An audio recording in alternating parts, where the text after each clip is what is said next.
guys, dengan Dio di sini, salah satu mahasiswa aktif di Stah Negeri Empu Putra Singaraja, dan ini merupakan podcast pertamaku.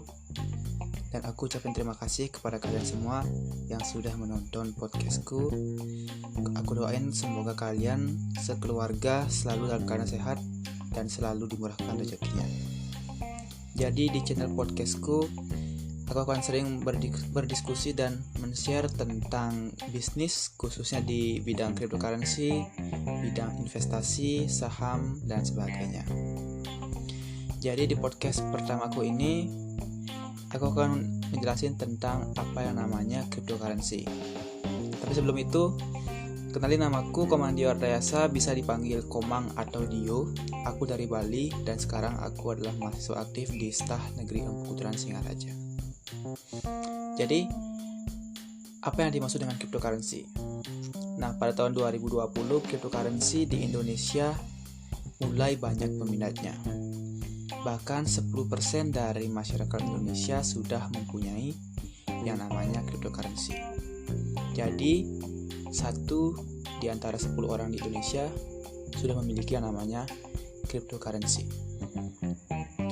Banyak tanggapan jika cryptocurrency ini merupakan sebuah penipuan, sebuah money game, kripto tidak halal, dan kripto hanya sebuah yang merugikan saja. Namun, itu semua tidak benar adanya jika kalian menonton podcastku hari ini sampai akhir. Jadi stay tune terus. Nah, cryptocurrency merupakan sebuah mata uang digital yang hanya bisa diakses lewat digital atau internet, menggunakan handphone, menggunakan laptop, dan gadget kalian. Jadi cryptocurrency ini tidak bisa dipegang atau digenggam, namun bisa diakses melalui internet. Cryptocurrency ini sudah ada sejak tahun 1998 dan digagas oleh orang yang bernama Wei Dai. Namun pada tahun tersebut, sistem kripto belum bisa diimplementasikan karena pengguna bisa menduplikasi mata uang karena tidak ada yang mencatat transaksi. Intinya, pada tahun tersebut, cryptocurrency belum aman dan masih rawan penipuan. Jadi peminatnya masih sedikit tahun itu. Nah, tapi pada tahun 2008, cryptocurrency menemui titik terangnya setelah orang yang disamarkan namanya bernama Satoshi Nakamoto menggagaskan suatu sistem yang bernama blockchain. Jadi blockchain ini sama seperti e-walletnya sebuah bank. Nah, blockchain ini berfungsi sebagai alat untuk bertransaksi jual beli kripto, untuk menjual atau membeli sebuah koin di cryptocurrency dan sebagainya. Jadi pada intinya pada tahun 2008, cryptocurrency sudah aman dan minim penipuan. Nah, di cryptocurrency ini kita tidak menggunakan yang namanya mata uang seperti rupiah, seperti US dollar dan sebagainya, tetapi menggunakan sebuah koin-koin yang memiliki nama dan juga memiliki value atau harga. Jadi koin pertama yang ada di cryptocurrency yaitu yang bernama Bitcoin. Bitcoin muncul pada tahun 2009 bersamaan dengan terbitnya sistem blockchain. Jadi harga Bitcoin pada tahun 2009 itu sekitar Rp500 per koinnya. Namun betapa mengejutkannya, sekarang harga Bitcoin sudah mencapai harga 950 juta. Nah, jika kalian dulu pada tahun 2009 membeli Bitcoin dengan harga Rp500, maka sekarang kamu sudah menjadi seorang miliarder. Nah, itu dia gambar umum tentang cryptocurrency. Dan di samping itu, sebuah karya atau gagasan pasti mempunyai kelebihan dan juga kekurangan. Begitu juga dengan cryptocurrency, pasti memiliki kelebihan atau kekurangan. Jadi, kali ini aku juga akan menjelaskan kepada kalian tentang kelebihan dan kekurangan dari cryptocurrency. Kelebihan yang pertama dari cryptocurrency yaitu potensi investasi yang sangat bagus. Jadi, cryptocurrency ini sudah banyak menghantarkan sejumlah investornya menuju jajaran miliarder di dunia. Jadi orang-orang yang berinvestasi di cryptocurrency sudah menjadi miliarder sekarang. Bahkan CEO Twitter mengatakan jika cryptocurrency pada tahun 2030 akan menjadi mata uang yang sah di seluruh dunia.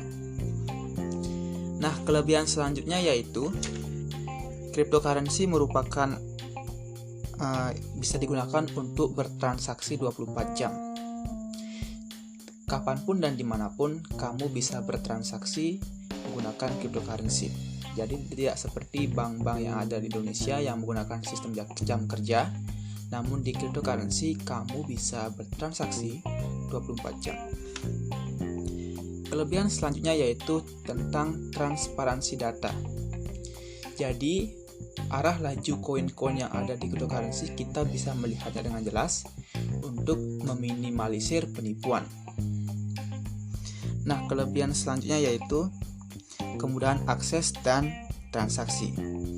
Jadi sistem pada cryptocurrency ini menggunakan sistem peer-to-peer, di mana transaksi terjadi langsung antara si pemberi dengan penerima.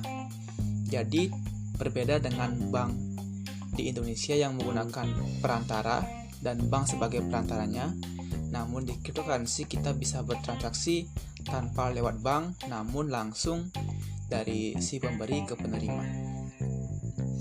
Nah guys, itu dia kelebihan dari cryptocurrency, dan tentunya sebuah gagasan ada kelebihan pasti juga ada kekurangannya.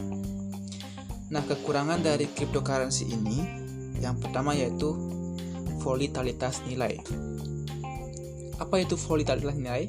Jadi harga di cryptocurrency itu sangat gampang sekali berubah. Misalnya saja hari ini harga Bitcoin 500 juta. Mungkin sore hari nanti atau malam nanti harganya sudah mencapai 600 juta, 700 juta atau sebagainya. Bahkan bisa turun menjadi 300 juta atau 400 juta. Nah, itu yang disebut dengan volatilitas nilai. Tapi bagiku sendiri ini bukan merupakan sebuah kelemahan, tapi sebuah peluang. Aku sendiri sudah menggunakan ini sebagai bisnisku selama beberapa bulan dan aku sudah mencapai take profit sekitar 20-30% dari saldo yang aku punya. Jadi caranya untuk mendapatkan uang di cryptocurrency ini adalah kita bisa deposit ke saldo platform tentang cryptocurrency dan kita bisa menggunakan teknik scalping. Jadi kita bisa membeli sebuah koin di harga yang rendah dan kita bisa menjualnya di harga tinggi. Dan tentunya cara ini bisa membuat kita mencapai take profit. Nah, kelemahan yang selanjutnya yaitu masih rentan penipuan. Cryptocurrency pun hingga saat ini masih ada beberapa orang yang menggunakannya untuk penipuan untuk kepentingan pribadinya. Namun Kementerian Perdagangan Indonesia melalui Bapepti telah memberikan kepastian hukum mengenai perdagangan aset kripto tentang peraturan Bapepti nomor 5 tahun 2019 dan nomor 7 tahun 2020. Intinya, cryptocurrency sudah diatur dalam undang-undang negara dan sudah layak digunakan dan tidak ada yang namanya penipuan. Nah, itu dia kelebihan dan kelemahan dari cryptocurrency. Tadi aku sudah jelasin tentang gambaran umum, sejarah cryptocurrency dan juga kelebihan dan kelemahan. Nah, kali ini aku akan membuka sesi Q&A kepada kalian. Jika kalian ingin bertanya kepadaku, kalian bisa DM ke Instagramku yaitu dio_artayasa. Dan dari tadi pun sudah ada beberapa DM yang masuk ke IG ku tentang pertanyaan mengenai cryptocurrency. Jadi sudah ada beberapa pertanyaan, mari kita bahas satu persatu. Yang pertama itu, apakah cryptocurrency bisa digunakan untuk berjual beli barang di online? Jawabannya adalah tidak.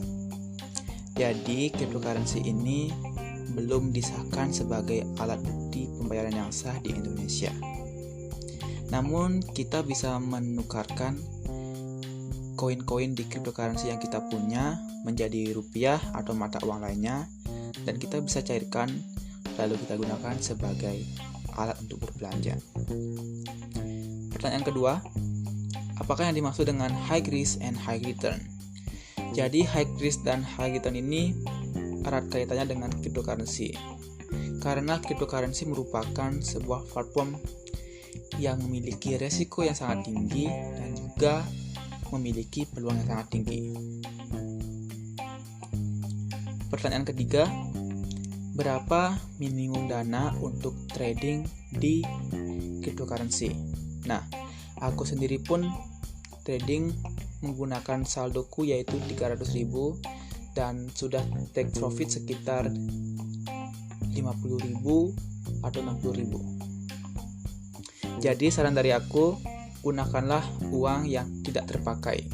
Dalam tanda kutip, gunakanlah uang yang bukan untuk kebutuhan pokok. Jadi jika kalian trading di cryptocurrency, maka kalian tidak akan terganggu dari segi psikologi dan terganggu dari segi mental. Nah, aplikasi yang bisa kalian gunakan untuk trading di cryptocurrency yaitu namanya Introdax. Kalian bisa cari di Play Store atau App Store ataupun di Google. Aku sendiri pun sangat merekomendasikan aplikasi ini karena aplikasi ini sudah aman, sudah OJK dan sudah disahkan oleh Bapepti. Pertanyaan selanjutnya, apakah kita bisa membeli Bitcoin yang seharga 500-600 juta itu dengan harga ratusan ribu? Jawabannya adalah bisa. Jadi kita bisa membeli Bitcoin walaupun kita hanya mempunyai uang ratusan ribu saja. Namun Bitcoin yang kita dapatkan yaitu sekitar 0,00001 Bitcoin. Jadi kita bisa mendapatkan Bitcoin walau hanya serpihannya saja. Pertanyaan selanjutnya, kenapa harga Bitcoin sangat tinggi? Nah, kenapa harga Bitcoin sangat tinggi? Yang pertama itu karena Bitcoin merupakan koin tertua di cryptocurrency, dan alasan kedua karena Bitcoin itu jumlahnya terbatas. Jadi Satoshi Nakamoto itu membuat Bitcoin dalam jumlah terbatas dan tidak bisa ditambahkan lagi kapasitasnya karena sudah diikat oleh kontrak yang bernama smart contract. Jadi untuk kedepannya kemungkinan harga Bitcoin akan terus naik terus. Nah, pertanyaan terakhir, trading itu apa? Trading itu sama seperti kita berdagang di pasar, namun kita berdagang di pasar digital. Jadi kita bisa membeli koin-koin dengan harga yang terendah dan kita bisa menjualnya di harga yang tinggi. Itu yang dinamakan dengan trading di cryptocurrency. Oke guys, itu dia gambaran umum dan Q&A seputar cryptocurrency. Jika kalian ada pertanyaan, kalian bisa DM aku di Instagramku yaitu @dio_artayasa, dan kalian bisa ajukan pertanyaan seputar trading, seputar kripto, analisis candle dan sebagainya. Nah, di next podcast aku akan jelasin kepada kalian mana yang lebih baik antara investasi di saham atau investasi di kripto. Jadi, stay tune in my podcast and see you next time. Thank you for watching.